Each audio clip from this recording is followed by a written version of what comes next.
If you want to shut down or close yourself, there is natural tendency that your energy level goes down because you're not moving that inside. It's not so natural that you want to shut down everything. So whenever I'm stressed or anxious, I get very tense in my body. And that's because I notice I'm holding my breath. Welcome to the Quiet Warrior podcast.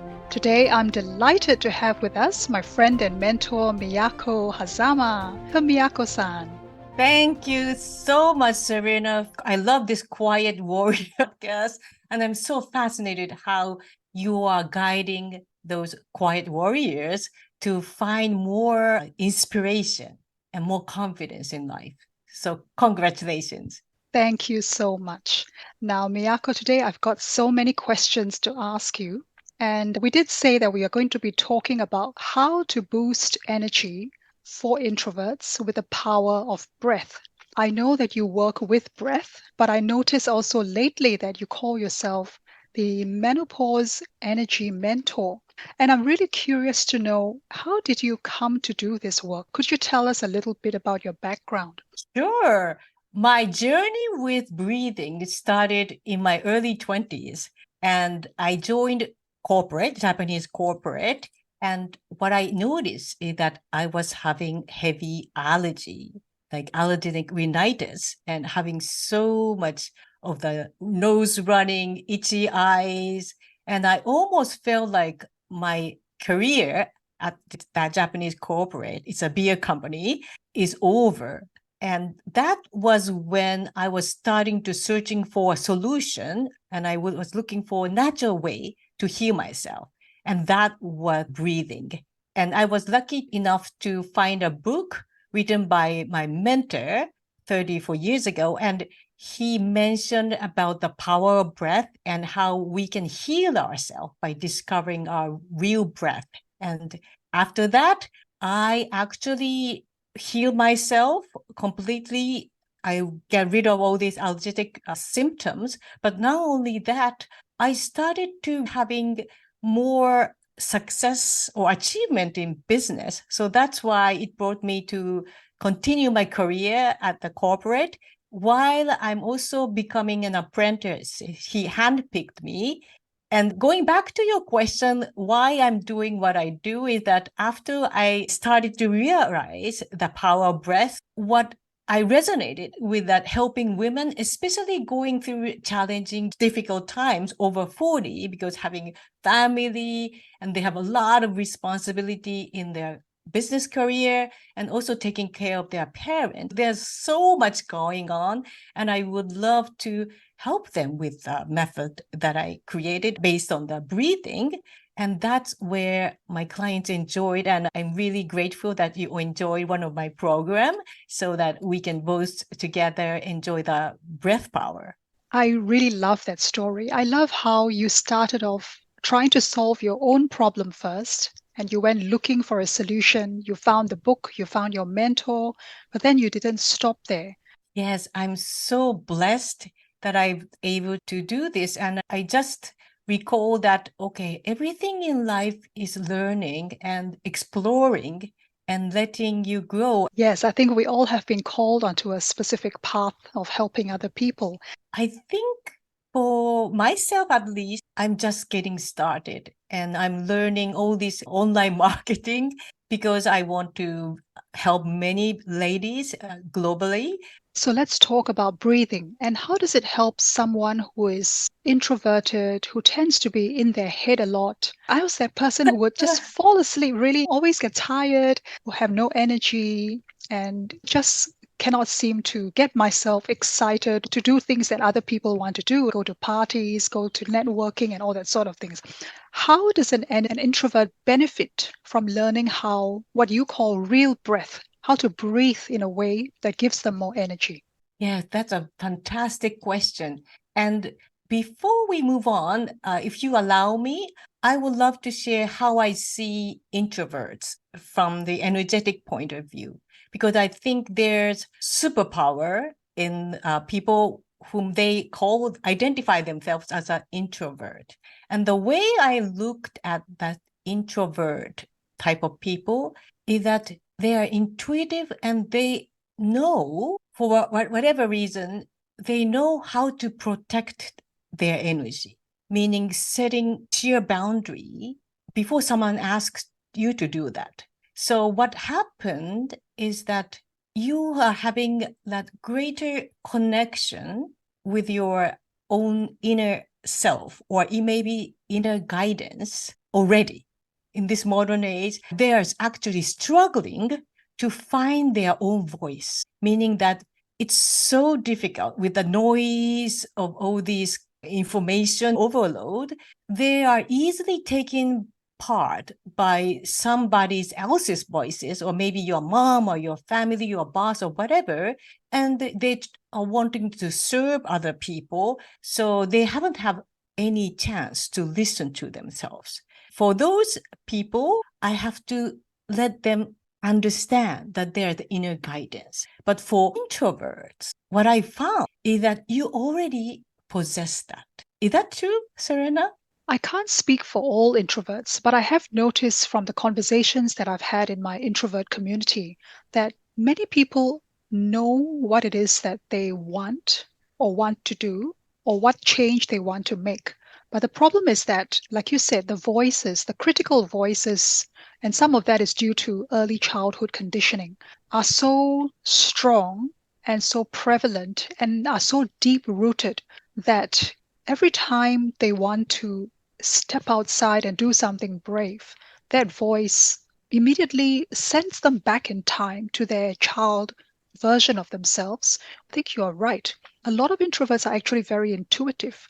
The challenge, I think, is for them to really trust in themselves. And I know we've talked about this, about trust and surrender and the importance of being able to let go instead of trying to control everything all the time. Yes, that's such an important point of your surrender. And first, I would love to guide my student to appreciate what they already got. So the intuitive power is your superpower, let's say. Just imagine. What might be missing is that if you want to really protect yourself, or maybe there's two voices. One is your real self cheering on, and the other is the critical self of, oh, you shouldn't do that. What happened is that energy need motion. And this is something I've taken for granted. What I wanted to convey to you is that energy can't be static. If you want to shut down or close yourself, there is natural tendency that your energy level goes down because you're not moving that inside. It's not so natural that you want to shut down everything and you want to keep this energy here. No, but it's going to die down. Just noticing that, okay, in order to have more energy, like river flowing, there's incoming energy and flowing out energy. And whatever we can actually take in and start to manage that, then that energy, you don't need to keep and hold your energy to yourself, but you just like surrender. Just surrender. You've just reminded me that whenever I'm stressed or anxious, I get very tense in my body. And that's because I notice I'm holding my breath and therefore there's no oxygen going to the brain. But the other thing is that I hold tension in various parts as well, like in my scalp. And that's why what you said, it makes a lot of sense that our bodies are not meant to be static, not meant to be stagnant.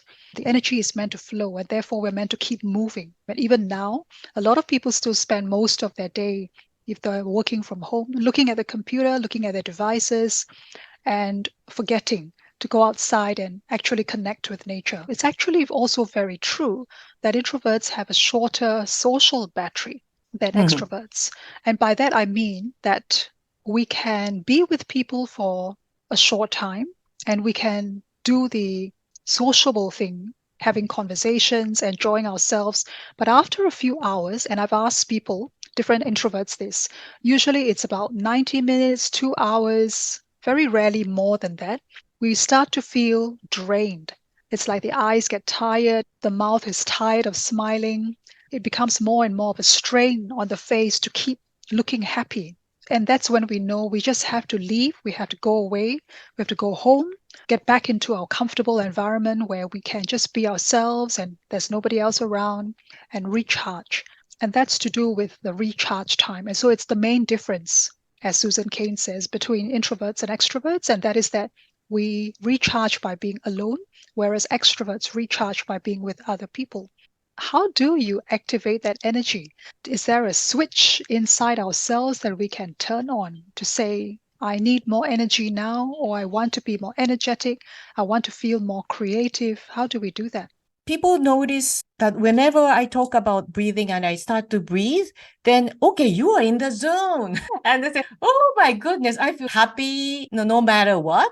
But I learned how to tap into that like a zone with a one breath. And if that works for you, then you can use this as a kind of good triggering point when you want to do some presentation, let's say. Okay, I notice my body gets intense, like maybe sweaty on your hands.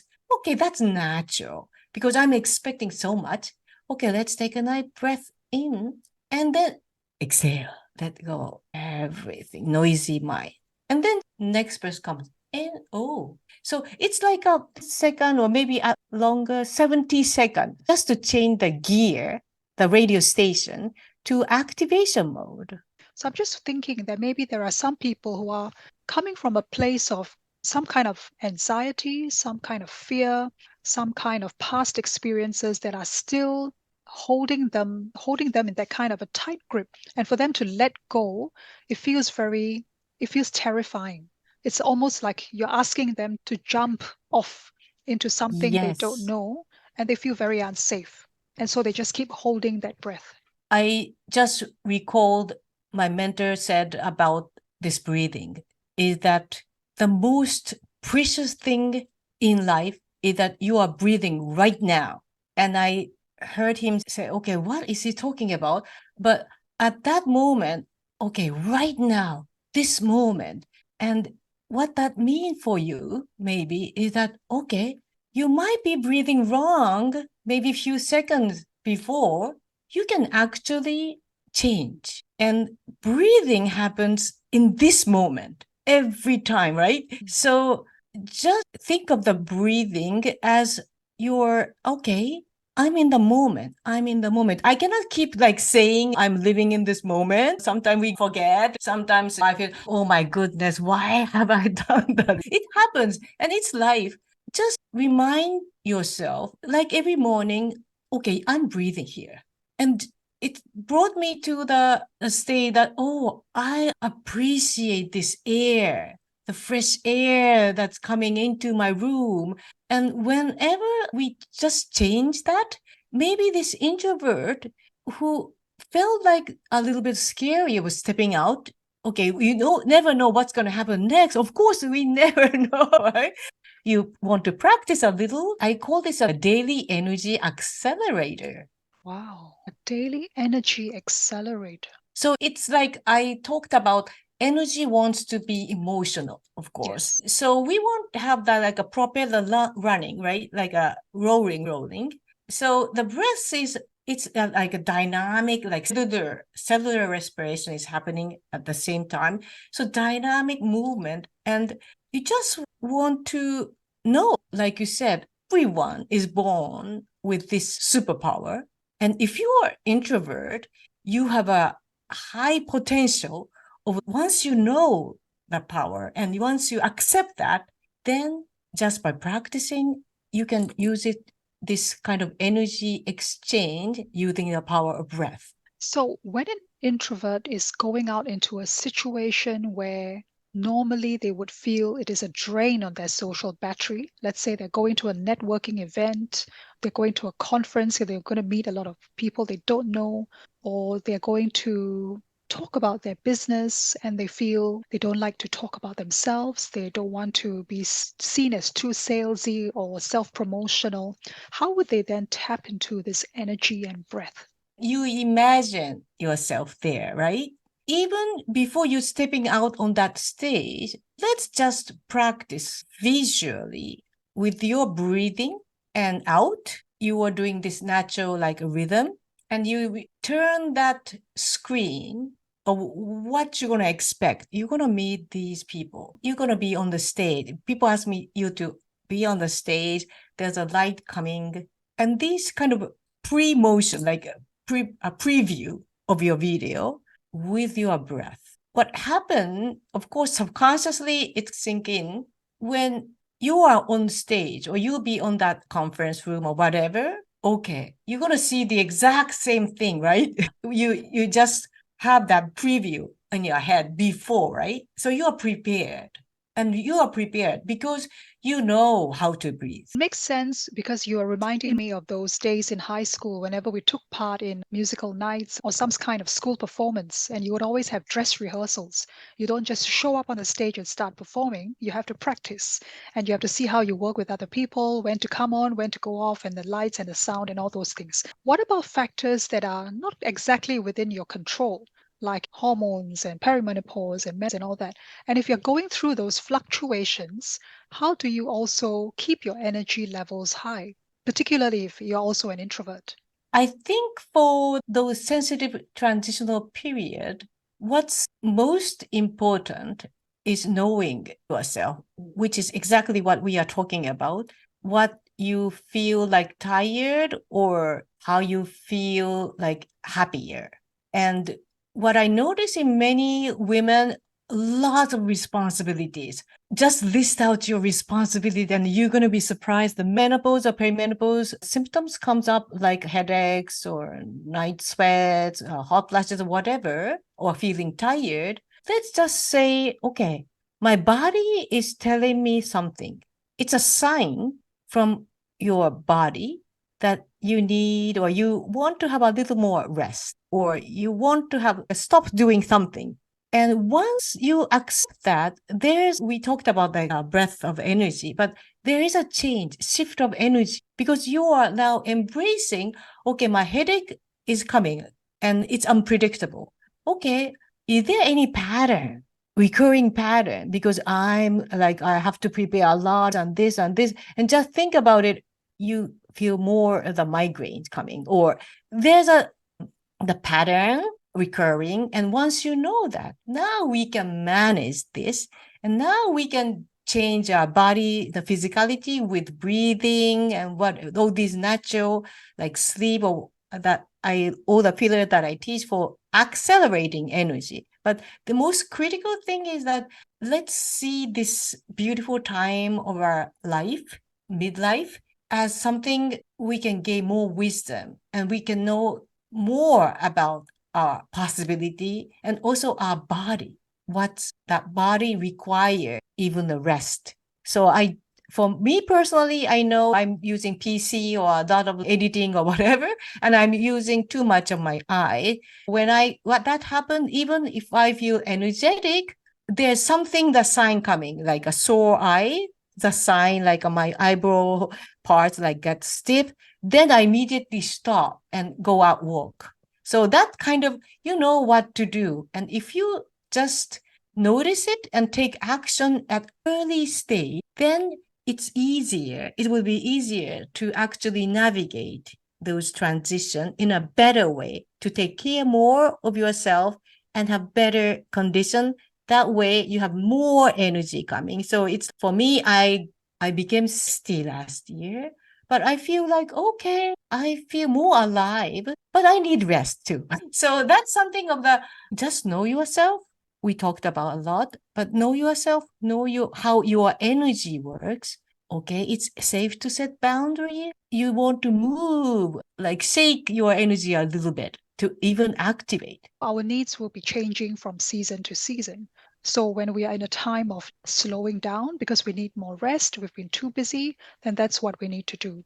So we need to pay attention to those cues from nature, from our bodies, and adjust. And you also said that it takes only 70 seconds to activate our energy. And that means that for an introvert walking into a situation where they have to talk to new people, where they have to make small talk, where they have to sell themselves or talk about business, they can actually do that. They can breathe and adjust their breathing and then step into that more free flowing place where they can be themselves and not feel all tense and, oh, I have to do this well, I have to nail this, I have to get this right, I have to make this perfect, or I have to win this client, because that is a different kind of energy, isn't it? Exactly. Yeah. So tell me, Miyako, what are you currently working on and how can people best reach out to you? Yes, I'm working on this YouTube channel called Menopause Wonder. I wanted to create a safe space for women to talk about this perimenopause or menopause stage in a way, not becoming too seriously like medication type of a hormone or whatever, but there's a lot we can do to understand ourselves and heal ourselves naturally. I'm also active on TikTok. Oh, that's I'm just amazing. like playing like a kid, but that's Wonderful. yes, TikTok. And for ladies, having like a free video training series talking about this beautiful season of perimenopause or how to navigate that. So please, if you haven't yet, just check it out and see whether it's resonate with you. And for men, I'm actually focusing on the perimenopause issue, but I work with men like martial artists or doctors or whoever, just for the sake of the breathing. So that's something I also can do. So just reach me out here on YouTube channel, maybe Visible Wonder or my web. And we'll have links to all those in our show notes as well, so people can look you up and start watching your channel and subscribing and learning from you, because this is wonderful that everyone can benefit from learning how to use real breath and how to breathe in a way that supports our system and also supports our personality type. Miyako, I really want to thank you so much for spending your time with me today on this Quiet Warrior podcast. I really appreciate your work and I'm very grateful for what you do and very thankful that our paths have crossed. Thank you so much. It was an incredibly fun conversation with you. And I look forward to connecting many of your listeners. Thank you so much. And here's the exciting part. I have a special gift for you that can truly make a difference in your life. It's my free guide called Unlocking the 5 Hidden Gems for Perimenopause Symptoms Relief. This guide empowers you to find natural relief and unleash your inner radiance without relying on supplements or hormones. Inside, you'll discover the secrets to naturally finding relief from your symptoms. I'll guide you through challenges that are often misunderstood, helping you find effective solutions that work for many women just like you. Imagine saying goodbye to restless nights and those annoying hot flashes and embracing life with renewed energy and vibrancy. What would that look like for you? This guide is your first step toward menopause revolution. Click the link in the description below to instantly access your free guide and join me on this amazing journey to your vibrant self in your prime years. Thank you so much for watching and I can't wait to see you in my next video. Bye!